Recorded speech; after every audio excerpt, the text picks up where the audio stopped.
다 함께 사도신경으로 신앙을 고백드리겠습니다.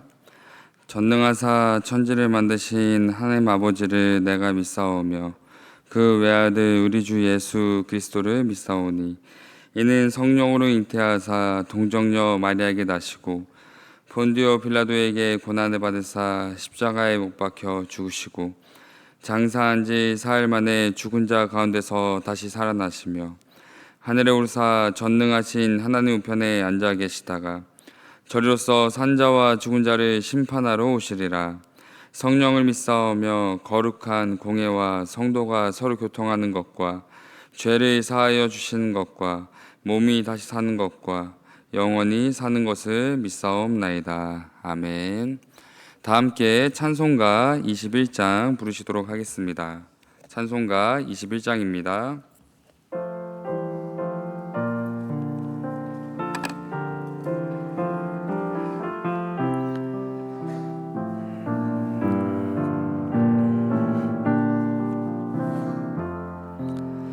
다 찬양하여라 전능왕 창조의 주께 내오나 주 찬양 평강과 구원의 주님 성도들아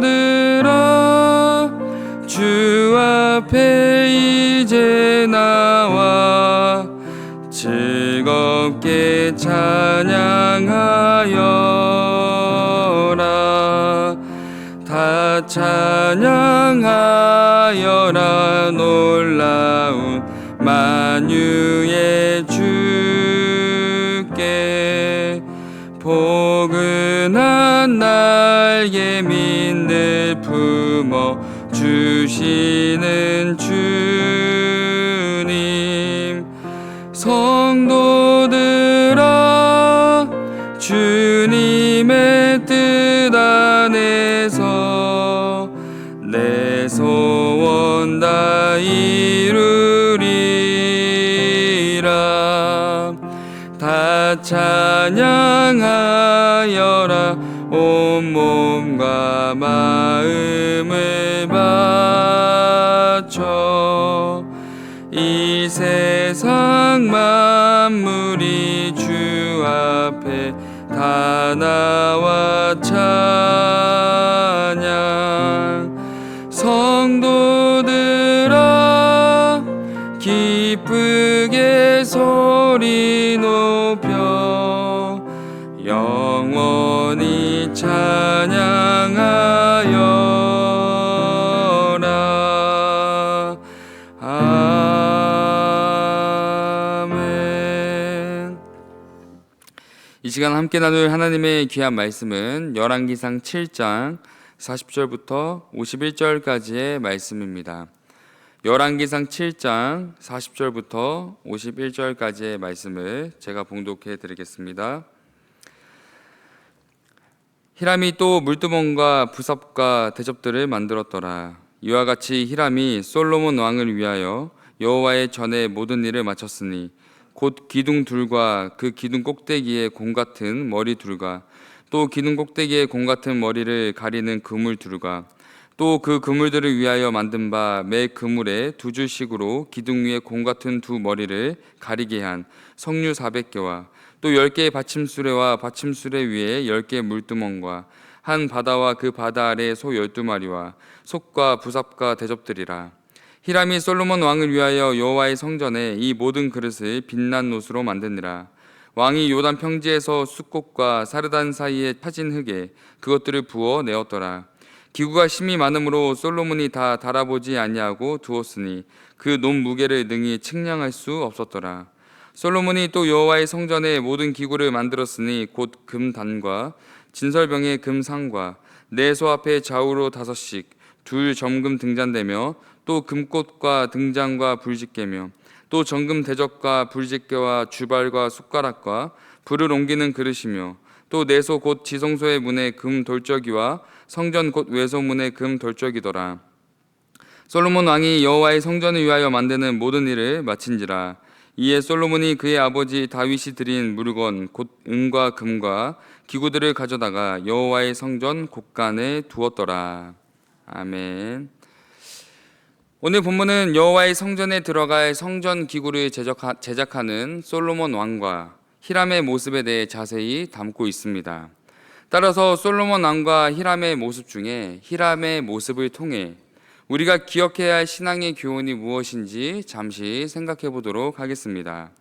본문 40절의 말씀입니다.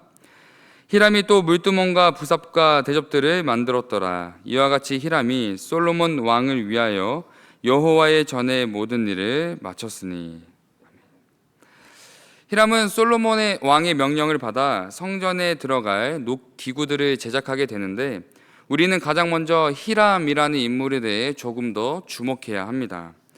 왜냐하면 7장 14절에 기록된 것처럼 그의 아버지는 드롯 사람이었고 그의 어머니는 이스라엘 납달리 지파의 사람으로서 히람은 두 민족 사이에 태어난 호녀라였기 때문입니다. 특히 히람은 과부가 된 어머니 밑에서 자라왔기 때문에 그의 삶의 배경은 그가 얼마나 힘든 삶을 살아왔는지를 충분히 짐작하게 합니다. 이 당시 어린아이나 고아, 노인, 과부들은 시대적으로 사람들로부터 보호받지 못하는 취약계층에 속해 있었기에 히람은 분명 사람들의 멸시와 차별 또는 무관심 속에 억울하고 힘든 삶을 살아왔을 것입니다. 그런데 너무나 놀라운 사실은 그런 히람에게 현재 어떤 일이 맡겨졌는가 하는 것입니다.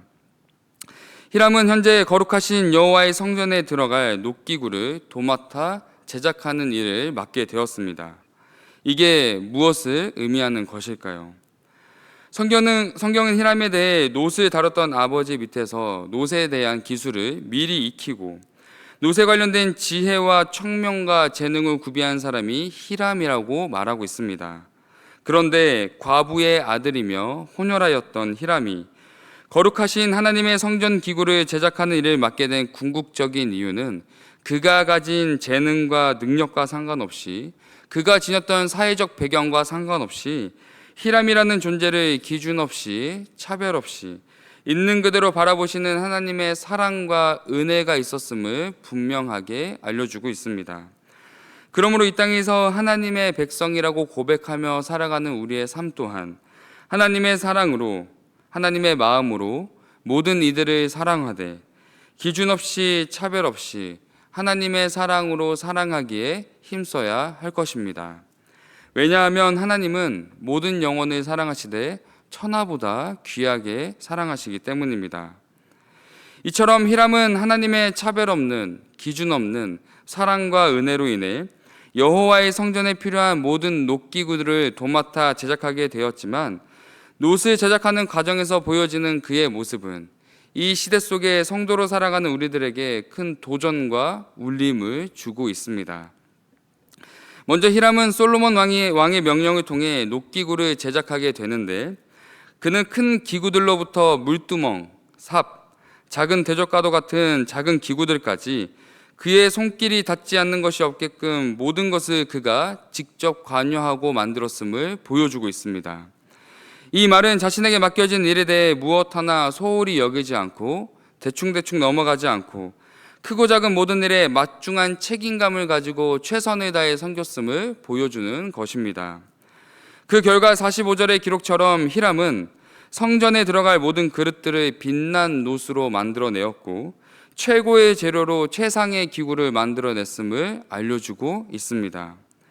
또한 47절의 기록에는 히람이 그렇게 만들어낸 놋의 기구가 셀 수 없이 심이 많았고 지혜로운 솔로몬조차 그 무게를 능히 측량할 수 없다고 말한 만큼 히람은 맡겨진 일에 최선을 다하되 자신의 모든 삶과 마음을 들여 최선의 헌신을 행했음을 보여주고 있습니다. 그런데 본문 40절과 45절을 살펴보면 히람이 이렇게 행동할 수 있었던 궁극적인 이유와 원인이 무엇인지 우리에게 보여주고 있습니다. 히람이 솔로몬 왕을 위하여. 히람이 맡겨진 일에 대해 막중한 책임감을 가지고 최선의 헌신을 할 수 있었던 이유는 자신을 사랑하고 신뢰하며 막중한 임무를 자신에게 맡긴 솔로몬 왕을 위해서였습니다. 다시 말해 히람의 이 모든 행동의 궁극적인 이유는 솔로몬 왕을 향한 사랑이었고 명령에 대한 완전한 순종이었음을 알 수 있습니다. 따라서 솔로몬 왕을 향한 히람의 고백과 온전한 순종의 모습을 통해 이 땅에서 하나님을 왕으로 섬기며 살아가는 성도된 우리의 모습은 어떠한 모습인지 돌아보아야 할 것입니다. 솔로몬의 명령에 막중한 책임감을 느끼며 모든 것을 헌신했던 히람처럼 우리는 하나님의 명령과 말씀 앞에 거룩한 책임감을 느끼고 있는지, 내 삶의 모든 것을 하나님 앞에 기꺼이 헌신하는 삶을 살아가고 있는지 반드시 돌아봐야 할 것입니다. 하나님의 성전을 위해 자신의 시간과 재능을 기꺼이 헌신했던 히람처럼 우리 또한 이 땅에서 하나님 나라의 확장과 영혼 구원을 위해 우리에게 허락하신 재능과 시간, 나의 모든 소유를 우리의 왕 되신 하나님께 기꺼이 드리고 있는 하나님 나라의 백성된 성도의 모습으로 살아가야 할 것입니다.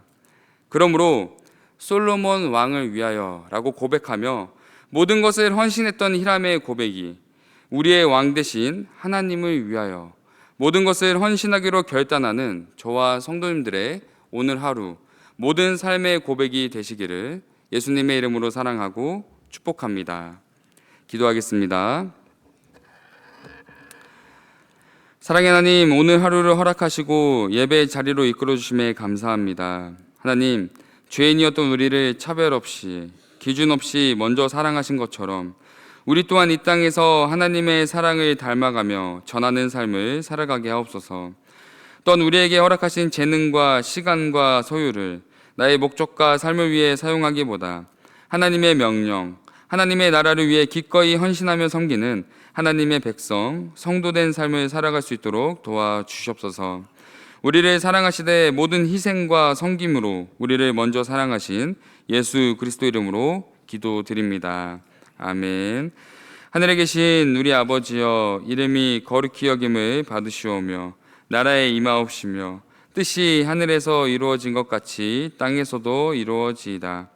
오늘날 우리에게 일용할 양식을 주옵시고 우리가 우리에게 죄 지은 자를 사하여 준 것 같이 우리의 죄를 사하여 주옵시고 우리를 시험에 들게 하지 마옵시고 다만 악에서 구하옵소서. 대개의 나라와 권세와 영광이 아버지께 영원히 있사옵나이다. 아멘. 들으신 말씀을 기억하며 함께 기도하겠습니다. 첫 번째 기도 제목은 하나님을 위해 모든 것을 기꺼이 헌신하며 순종하는 성도의 삶을 살아가게 하옵소서. 두 번째 기도 제목은 질병으로 고통받는 이웃을 돌아보며 섬기는 사랑의 성문 공동체가 되게 하옵소서. 마지막 세 번째 기도 제목은 타국에서 복음을 증거하시는 선교사님들의 사역과 삶을 지켜 주옵소서. 이렇게 세 가지 기도 제목을 놓고 함께 기도하신 후에 각자 개인 기도하시고 돌아가도록 하겠습니다. 기도하겠습니다. 사랑하는 하나님, 감사합니다. 하나님, 우리에게 또 오늘 하루를 허락하시고 또 우리가 살아가면서 누리는 많은 것들을 당연하게 여기지 않고 늘 하나님께 감사하는 마음으로 또 우리에게 주어진 또 우리가 누리고 있는 이 모든 것들이 하나님의 명령과 하나님의 말씀에 순종하기 위한 하나님의 축복과 은혜임을 우리가 기억하며 살아갈 수 있도록 도와주셔서 하나님, 우리가 삶을 살아갈 때 우리가 성도임을 고백하지만 우리 앞에 마주하는 고난 앞에 성도임을 잊고 우리의 힘과 방법과 사회적인 수많은 가치를 의지하며 살아가고 있지 않은가. 우리의 삶을 돌아보며 하나님 앞에 회개하오니 하나님, 우리가 어떤 상황에도 하나님을 바라보며 하나님만을 의지하는 성도의 삶, 하나님의 백성된 삶을 살아갈 수 있도록 붙잡아 주셔서 하나님, 오늘 본문을 통해 보았던 히람처럼 자신의 모든 것을 기꺼이 드리며 헌신하는 삶의 모습이 우리가 하나님 앞에 성도임을 고백하며 살아가는 삶의 모습이 되게 하시고 우리 또한 하나님을 위하여, 우리의 왕 되신 하나님을 위하여 우리가 모든 삶과 우리의 모든 소유와 우리의 모든 재능과 우리의 모든 것들을 하나님 앞에 기꺼이 헌신하며 내어드릴 수 있는 하나님의 백성된 삶을 살아갈 수 있도록 우리에게 믿음과 능력과 힘을 더하여 주시옵소서. 하나님, 우리 공동체 안에 질병으로 고통받는 성도님들이 계십니다. 하나님, 그 성도님들의 마음 가운데 하나님께서 위로하여 주시고 아버지, 그 힘들고 어려운 시간들이 힘들고 어렵게만 지나가지 않도록 늘 하나님의 위로하심과 하나님의 살아계심과 하나님만을 의지하며 바라보는 귀한 계기의 시간이 되게 하시고, 그 힘들고 어렵고 고통받는 시간이 하나님 정말 하나님의 위로하심과 하나님의 사랑을 경험할 수 있도록 주님 붙잡아 주시고 인도하여 주셔서 하나님 우리 또한 그들의 아픔을, 성도님들의 아픔을 외면하지 않게 하시고 하나님 함께 기도하는 동력자가 되게 하시고, 아버지 정말 그들의 마음에 함께 우리가 위로하며 채우라는 마음으로 아버지 정말 사랑 안에 하나 되는 우리 성문 공동체가 될 수 있도록 붙잡아 주셔서 하나님 우리 성문 교회가 더욱더 우리 안에서 더 나아가 이웃과 주변을 돌아보는 사랑의 공동체가 되게 하시고